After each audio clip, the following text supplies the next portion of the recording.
Welcome to சாப்பிட வாங்க. இன்றைக்கி நம்ம எல்லாருக்கும் ரொம்ப பிடிச்ச வாழைக்காய் பொடிமாஸ் பண்ண போகிறோம். இது ரொம்ப ஈஸியாக பண்ணுற ஒரு டிஷ் தான். ரொம்ப டேஸ்டியாகவும் இருக்கும். வீடியோ ஸ்கிப் பண்ணாமல் கடைசி வரைக்கும் பாருங்கள். இது வரைக்கும் நம்மளோட சேனல் சப்ஸ்கிரைப் பண்ணல அப்படின்னா கண்டிப்பாக சப்ஸ்கிரைப் பண்ணுங்கள். அப்போ தான் நம்ம போடுற வீடியோஸ் எல்லாமே நீங்கள் தொடர்ந்து பார்க்க முடியும். வாங்க வாழைக்காய் பொடிமாஸ் எப்படி பண்ணுறதுன்னு பார்க்கலாம்.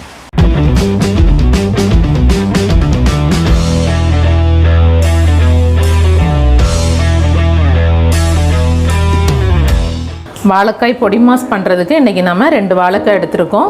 இந்த வாழைக்காவை நம்ம நல்லா வாஷ் பண்ணிவிட்டு ஃப்ரண்ட் அண்ட் பேக் நம்ம கட் பண்ணி எடுத்துக்கலாம்.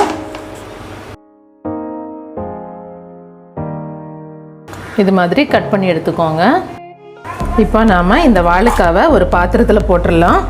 இந்த வாழைக்காய் மூழ்கிற அளவுக்கு தண்ணி ஊற்றிக்கலாம்.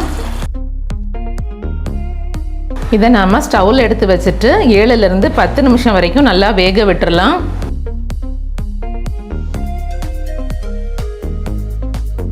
வாழைக்காவை எல்லா பக்கமும் திருப்பி விட்டு வேக வச்சுக்கோங்க.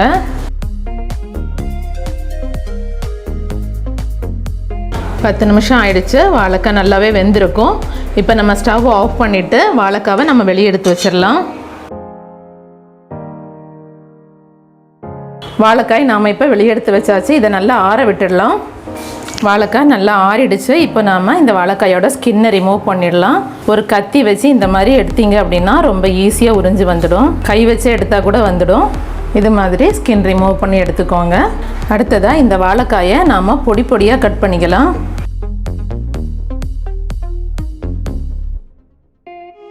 இது மாதிரி பொடியாக கட் பண்ணிக்கோங்க. எல்லாத்தையும் நாம் கட் பண்ணி எடுத்துட்டோம். அடுத்ததாக ஸ்டவ்வில் ஒரு பேன் வச்சுட்டு 2 டேபிள் ஸ்பூன் அளவுக்கு ஆயில் ஊற்றிக்கோங்க.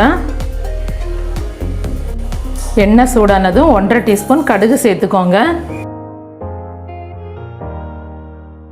கடுகு வெடித்ததும் 1 டீஸ்பூன் உளுந்தம்பருப்பு சேர்த்துக்கோங்க. அது கூடவே 1 டேபிள் ஸ்பூன் கடலைப்பருப்பு சேர்த்துக்கோங்க. 2 காஞ்ச மிளகாய் கட் பண்ணி சேர்த்துக்கோங்க.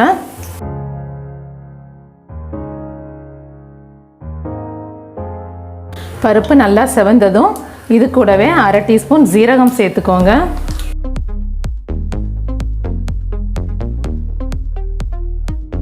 ஜீரகம் பொரிஞ்சதும் ஒரு பெரிய வெங்காயம் பொடியாக கட் பண்ணி வச்சுருக்கேன். இதையும் சேர்த்துக்கலாம்.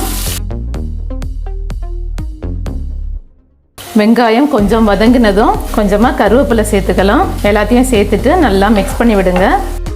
1 நிமிஷத்துக்கு எல்லாத்தையும் சேர்த்துட்டு நல்லா வதக்கி விடுங்க. வெங்காயம் டிரான்ஸ்பரண்ட் ஆனதும் அது கூடவே ஒரு 1/2 டீஸ்பூன் மஞ்சள் தூள் சேர்த்துக்கலாம். மிக்ஸ் பண்ணி விட்டுக்கோங்க. இப்போ நாம் பொடியாக கட் பண்ணி வச்சுருக்கிற வாழைக்காவை சேர்த்துக்கலாம். கூடவே ஒரு 1/2 டீஸ்பூன் உப்பும் சேர்த்துக்கலாம். உப்பு உங்களோட தேவைக்கு ஏற்ற மாதிரி பார்த்துட்டு எக்ஸ்ட்ரா வேணாலும் போட்டுக்கோங்க.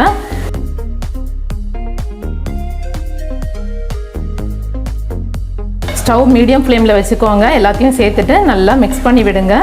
3லேருந்து 4 நிமிஷம் வரைக்கும் நல்லா வேக விடலாம். அடிக்கடி ஓப்பன் பண்ணி கிளறி விட்டுட்டே இருங்க. உப்பு எல்லாமே இப்போ கரெக்டாக இருக்குது. நீங்கள் செக் பண்ணிக்கோங்க. தேவை அப்படின்னா சால்ட்டு சேர்த்துக்கோங்க. இது கூட இப்போ 1/4 கப் துருவின தேங்காய் சேர்த்துக்கலாம். எல்லாத்தையும் சேர்த்துட்டு நல்லா மிக்ஸ் பண்ணி விடுங்க. கடைசியாக கொஞ்சமாக பொடியாக கட் பண்ண மல்லி இலை தூவி விட்டுக்கோங்க. எல்லாத்தையும் சேர்த்துட்டு நல்லா மிக்ஸ் பண்ணி விட்டுடுங்க. அவ்வளோதான், ஸ்டவ் ஆஃப் பண்ணிடலாம். சூப்பரான வாழைக்காய் பொடிமாஸ் ரெடி ஆயிடுச்சு.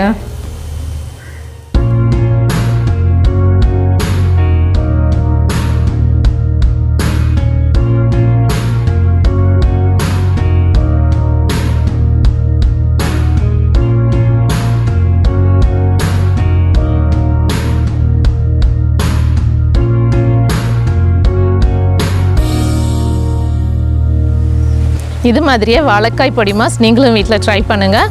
எப்படி இருக்குன்னு கமெண்டில் சொல்லுங்கள். இந்த வீடியோ பிடிச்சிருந்தால் லைக் பண்ணுங்கள். உங்கள் ஃப்ரெண்ட்ஸ்க்கு ஷேர் பண்ணுங்கள். டேஸ்டியாக சாப்பிடுங்க, ஹெல்த்தியாக இருங்க. Thank you so much.